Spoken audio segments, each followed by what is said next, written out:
Ang syudad karon sa San Carlos aduna nay final nga design plan sa paghimo og centralized septage treatment para sa domestic waste pinaagi sa tabang sa usa ka Dutch expert nga si Dr. Eric Winkel matud pa ni Engineer Arthur Batomalake, Environmental Management Specialist sa Solid Waste Management Office. Sa gihimong pagbisita dinhi sa San Carlos ni Nancy Pestano sa PUM Bacolod kon programa Youth Zending Managers, maoy pinulungan sa Netherlands nga nagkahulugan og Manager Deployment Program ni adtong Mayo 24 ning tuiga.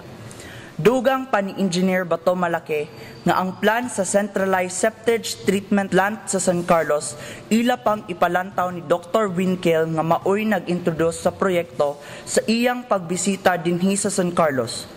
Ug siya unya ang mahimong consultant kung mapatuman na ang maong proyekto. Si Nancy Pestano nga kauban ni Dr. Eric Winkel maoy ning anhi sa San Carlos ug ning himo og courtesy call ni City Mayor Gingo Valmayor Jr.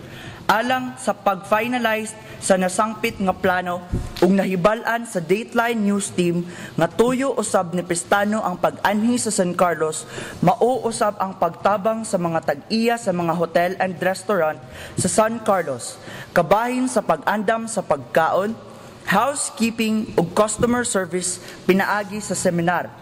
Sa courtesy call nga gihimo nila ni Pestano didto sa buhatan sa mayor, didto usab sila si SP member PG Maisog nga mao unya modala sa City Tourism Office pagkatapos sa iyang termino isip konsehal. Engineer Loreto Sanchez, Senior Environmental Management Specialist, Engineer Arthur Batomalake, Environmental Management Specialist sa Solid Waste Management Office, Joe Alingasa, ang kasamtangan nga Tourism Officer ug head sa San Carlos City Disaster Risk Reduction Management Office ug ang mga representante sa mga tag-iya sa hotels ug restaurants sa syudad.